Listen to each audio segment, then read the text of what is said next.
Buddies, how are things, man? It's good to see you again. Always exciting getting ready for your fights. But yeah, how are things? Doing great, man. It's getting colder outside, which sucks, but it's that time of year, and it's sad we're almost 1 week away. Well, a little over a week, just about 8 days. So have some fun here. Absolutely, man. You said having fun there. You teasing the wife right there, dude. I just got to tell you, it's always hilarious seeing the hang up calls, the little pranks you do on her on like the embedded and stuff. You still doing that? When did that start, man? I don't know how I did. I think somebody told me to do it. Oh man, that's actually a good idea. So I started doing it, and then I don't do it as much anymore. I do other things that really just annoy her and piss her off. So hopefully I find some good stuff on this embedded to do it. Yeah, there Definitely you will. go. Some good new ideas and all that. Kind Yeah. of kind of sounds like the opposite of happy wife, happy life, but I'm sure you still make that work, right? No, yeah, no question. I just do it just to keep her on her toes. Of course, man. Awesome stuff. Well, yeah, very excited for this Stipe and very excited to, have you back and all. We saw the Rise and Grind come out here, man, and Recording coming in out. progress. Looking forward to, see this come out for everybody to see as well. And cool to see, those glimpses inside athletes' lives. We've seen more of these for other fighters and whatnot. You felt like kind of the perfect person for this, man. What was kind of the experience like getting to do this and be a part of this for you, especially ahead of this fight, man? Oh, it was great. With OnlyFans, they're great. Honestly, they make stuff work, and they're just a great company to work for and work with. It was just fun. Yeah, for sure. And have you always kind of been comfortable with these kind of docu-series inside your life type things? I'm sure you've been more and more, used to it and comfortable with them over the years. But what is it like at this point, I guess? Yeah, I mean, in the beginning, I was kind of like, yeah, let me just do my thing. But then I kind of understood why, people want to know what you're doing. I'm like, yeah, okay. So I'm definitely comfortable with that. I mean, I'm an open book pretty much. I'm very private, but like also not, I guess you would say. I Hmm. don't know. But yeah, I don't mind it. It's great. People see what you do. Maybe someone can, do some tips off of what you do just by watching. Who knows? I don't know. Yeah, of course, man. Is there kind of any reservations you have in those kind of situations when it's like, all right, maybe this is too much to show, like whether it's with training or fighting type stuff or, just the personal things, of course. No, I usually just tell them like, hey, don't take this. Right. You know what I mean? Like, I just not good. Don't take this, and they say, yeah, no problem. They're good with it.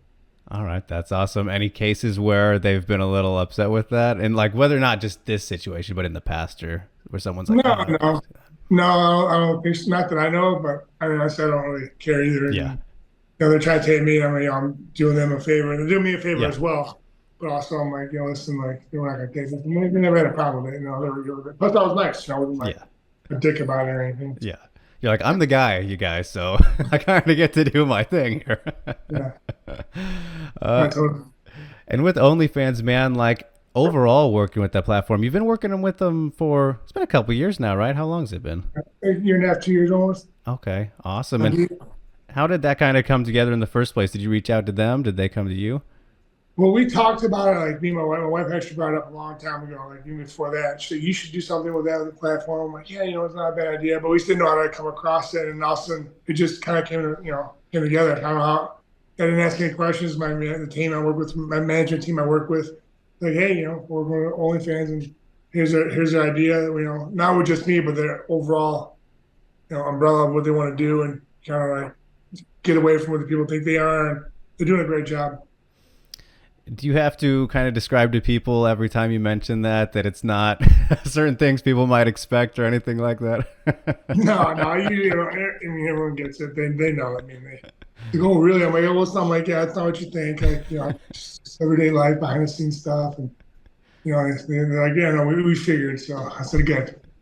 I'm sure you still get some weird fan requests though, don't you? Oh yeah, yeah. What is wrong with you? I've not done that one time. Hey, at least it leaves it entertaining for you, right? It does make me laugh, and a little chuckle here and there. Oh man, that's awesome. But as for the fight, Stipe, man, coming up here, of course, the big one with Jon Jones. Kind of, I'm curious from your perspective, man, because it's not the first time you've been the underdog. You're so used to this role, and I think you could arguably say it's where you're your best. You kind of love shutting people up and showing them that you should have been the underdog, and so it's not your first time rebounding off a loss. Also, I'm curious where maybe kind of the preparation for this fight and going into a big fight, title fight off of a loss, does it feel similar in terms of your motivation, like wanting to get that one back afterward compared to some of the past ones you've had? Yeah, no, definitely is. Get back on the horse and keep going. But yeah, I mean, my motivation is I'm a competitive person. I love what I do, and I think that's my motivation. Plus, my children, showing that hard work pays off, and don't stop until you get what's yours. Yeah, and have they been a noticeable motivation like change in you as you've grown with them in these recent years and had them where you didn't have them in the beginning of your career and stuff like that? No, actually, they're super annoying. I mean, honestly, yeah, they're awesome. I love it, and I try to keep my daughter guarded from it. I don't want her really to know what I do. Like she knows what I do, and I have no choice because I just saw it on TV one time, and then everyone at school like, "Oh, you're gay. We're gonna see him fight," and we're like we're trying to not tell her because she wants to go to New York. And we don't want to bring her just because it's just a lot going on, a lot of moving pieces, and I do want them there. It's just too much, and she's like, "Oh yeah, we're going to New York," and so I'm trying to play it off. Like, no, I'm going for some other work. She's okay, and she's still young enough where you kind of can lie to her, and she understands. Right. So I'm a terrible father at that point, but it's okay. Hey, you got to get away with it while you can. Right. Does that feel like maybe it would be a potential distraction or pressure for you, or are you just kind of more for her sake? No, I mean she's been my one fight, my second DC fight, which Okay. was great having her. I mean, my son he hasn't been doing a fight yet, and it's gonna stay that way. He's a wild man, so he might be the distraction. Yeah. But they're great children, and I just want them to be home safe and be comfortable. Of course, man. So that's very cool. And yeah, so speaking of the rebound, Stipe, I was thinking about this like a couple days ago, man, but just reflecting on your career and some of like the big moments, man. After you had that first loss to Junior and then you went and just absolutely obliterated Mark Hunt, and like I think really one of the most unforgotten like dominations, unfortunately, because of how insane that fight was. And what, I think it was 6 takedowns to none. You controlled the fight like I think it was 19 minutes, something insane for an overall how long it lasted. I just want to know like what your memories are looking back on that one and kind of going into it after that setback with Junior, and then to absolutely just as one of the most one-way traffic performances we've ever seen. It was a good day. I won, so it's all it matters. I mean, it was great because I came from Australia, so they were all there. And so they got to see it in person, and they got to hang out with them after. And it was just, it was weird too because it was like the fight was at like 1 p.m. Right. So it was like awkward. So like we got done at 3. I'm like, what do we do for the next 8 to 10 hours? So we had fun, but it was just a great fight. Everything went well, and I listened to my coaches and just you train for what you want to do, and it worked out the way it did. Yeah, and then some, I would say, with that one, man. Were you thinking though, like at a point, like what's it going to take to kill this guy? No, I knew he was a tough guy. I knew he had a good chin. I knew he hit hard. Just had to be smart and just pick my shots and find my opportunities that were there, and I took them when I got them.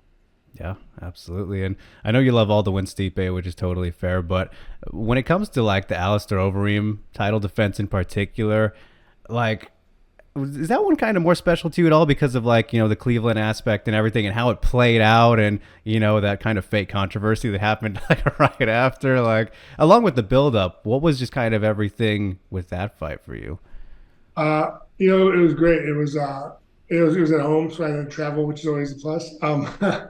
But you just just walking out like that, I still get goosebumps thinking about them. When someone chanting your name, like thousands of people, it's just surreal. And then you put me on my butt with a little flash knockdown, which that was my own fault. And then I got up with my hands down again and trying to chase them and like an idiot. But it went well and ended the way it's supposed to. Yes, indeed it did. And I'm curious, Stipe, too, like, was there a fight in your career where you felt like, you were championship caliber, or was that there like right from the beginning? Because I know you didn't like necessarily intend to get into being a fighter. You were helping out a buddy, right? And it snowballed from there. But like, was there a point where you were like, I think I'm the best in the world now? I think it was my first JDS fight I lost. Okay. I knew I belonged, and I just it was more of a confidence builder. It was knowing I hung out with him, like I can do this. I'm like, there's no one's gonna stop me. I'm gonna do what I do, and He's a tough guy, but and I felt like I could have beat him, and I lost unfortunately. But right then, I came back. I screaming at my coach. My wife was there, and I was like, let's fight right now. I'll beat him again. Like right now, I'll beat him. Like I'll beat him right now. Like I was so mad. I'll fight him tomorrow. And that right there was like the stepping stone. Wow. Okay, that's interesting, man. That it was that fight. Like that probably made it a bit more frustrating than that. You're like, technically, I didn't get the win here. I know I'm the winner inside, but like, Yeah, like, damn. yeah. I know. I just it definitely helped me out, and it definitely turned the corner for me. Yeah, which bled into that Hunt fight. So perfect. It was perfect. Man, it's crazy too, looking back on things, Stipe. Like, I feel like we very rarely see heavyweights who had amateur careers, and people I think forget that you did have a good amateur career, undefeated, of course. But like, those are the days where you can see a lot of weird shit in MMA, right? So, Yeah. like, do you have any weird stories in your career before UFC with MMA fights? I mean, nothing really that made fights. They all went well. They Uh-huh. were quick fights. But like back then, like a lot of guys train in the garage, and Yeah. stuff like that. Like, now everyone's like, even if they're not as good, they're still technically know what's going on. They know what they're doing. Like, they have technique. And before we were just brawlers back then. We just went out there for a show. Yeah, I mean, not much game planning, right? It's just kind of do your thing, right? Yeah, I mean, we had game plans like my team because I had a great gym, Yeah. but like, for some guys I fought, they just you could tell they're going out there swinging. Right on, right on. What about like with the promotions and stuff that you were working with, or is it kind of just like business as usual, or any shenanigans there? Um, no, I don't think so. Nothing terrible. I mean, remember my second pro fight was in oh god, it was in Massachusetts. Why can't I think of the name of it right now? Um, but yeah, it was when Pudzianowski fought Tim Sylvia. Right. It was that fight. It was Mushin. I think Mushin won or two. Why do I? What was it? Worcester, Worcester, Worcester, Massachusetts, whatever it was. Yeah, yeah. Worcester. Yeah. Yeah, I know. It was a great fight. It was just a lot going on. It was a big show, and Pudzianowski was fighting, and yeah, there's a big Polish, community in the area, so it was like crazy. I was like, holy crap, people are going nuts, and I thought, a massive fight there, but I got after he lost, he's like they were just heartbroken, which I get, but Yeah. I was like, holy, it was like mind blowing. In hindsight, it's crazy to think about you and Pujanowski on the same card, considering where he's at Yeah, now in KSW and everything. yeah, I always forget. Always forget that. It's just, it just that was my second pro fight. I fought a tough guy, and it went well for me that night. And then it was a fun time. That was good. That was a good night. Always a good night when you win. For sure, man. And do you remember your very first fight, like overall in life, Stipe? Did you have any Yes. street fights growing up or anything? Yeah, my last fight I actually fought in the street. I was like 11 years old. And I got 10 or 11 years old. And it was a buddy. Thought it was a friend of mine. And I threw water in his face, joking around. I was like, oh, I gotcha. And he did not take kind. He wasn't Right. happy with the situation. And he literally backed me up against the fence and just literally my face with punches. I didn't go down. I just cried. Like, why would you do that? Yeah, yeah. That was the last time, really. I mean, I've gotten like arguments with people, but nothing. Physical. Yeah, sorry about that. Oh, good. All Just, right. I find should have been more prepared. All good. All good. Right on, man. So, Well, that's good. That's good that it hasn't been too crazy then, and mostly, I guess. yeah, I mean, yeah, it's nothing nuts. Have you had a worst case of someone trying to start stuff with you though, because people think they're macho and all that kind of thing? Yeah, I mean, when I was before I became champ, like a lot of people would get beer muscles and stuff like that. But a lot then and once I became champ, I kind of was when I was champ, um, I kind of like made sure the situation was right for me. Like match made funny. Like I would, like I really go downtown. If I do it for a Browns game during the day, and then if I do like, I try to get a table and like I'm not saying I'm bougie. I just like I don't Hmm. like standing. Right, right. Well, I rather sit down and then plus there's a bunch of us all hanging out, and then also they have security, but also I'll try to get someone to hang out with me with security wise, just to make sure like I'm just trying to enjoy myself. I'm trying to enjoy like my wife and my friends and hang out, and I want to take pictures the whole time. I just want to enjoy myself. Oh yeah, absolutely. I think we all do, man. That's kind of the price that comes with the fame and all that, right? Yeah. I mean, I still do it, but I don't try to make a habit because my wife will get mad at me. Yes, yes, of course. Don't need that. Is it hard to go around, like walking around in Cleveland and places like that? No, I mean, usually everyone's good about it. I never really had any problems. Everyone's like, "What's up, man? Good luck." They're supportive no matter what. You're still a champ, and Yeah, I'll be a champ again here soon. yeah, absolutely, man. And yeah, I mean, with this fight too against John Stipe, I'm curious, like for you, have you made any big internal changes since the last fight ahead of this one, or is it kind of just, you know, adding on, or I don't know, say anything big that you've changed, I guess, in any aspect of life and training? I mean, the cool thing is the gym I'm at. My coach. He got a bigger and better gym. He moved spaces. So it's even better now. It's awesome. And so it's kind of cool. And the best part about that is it's closer to my house. It's 15 minutes closer, which is always a plus. Hmm. But I know, I mean, yeah, I mean, we're always working on new stuff, and you'll see it come Saturday. Yeah, for sure, man. I can't wait to see that. And John actually just had an interview yesterday with Kevin Iole, and it's kind of, I don't know, it's a little bit annoying to me when you kind of hear people overlook and do the kind of the planning out what's next and all that. So everybody's talking about Aspinall and Jones, or Jones mentioned he wants to fight Pereira instead of Aspinall next and all that kind of stuff. So I just want to give you the opportunity, like if you could pick Stipe, as the guy who's gonna win, who do you have the preference of if you were to go against Aspinall or Pereira? Do you have any Not interest worried in about it. this? Not worried about it. Fair enough. I'm looking. That's fine. I mean, I'm not overlooking him, so Yes. we're good. Of course, man. Yeah, they got to get that one out of the way first, and we look forward to it, Stipe. So I won't keep you any much longer here, champ. Always great going down memory lane and catching up with you, especially ahead of these ones. I hope that we can see you do some more comedy like Tacoma FD. But until then, my man, we'll be watching the fight and wish you the best of luck, champ. So thank you so much for the time. Thanks for having me, man. Have a great day.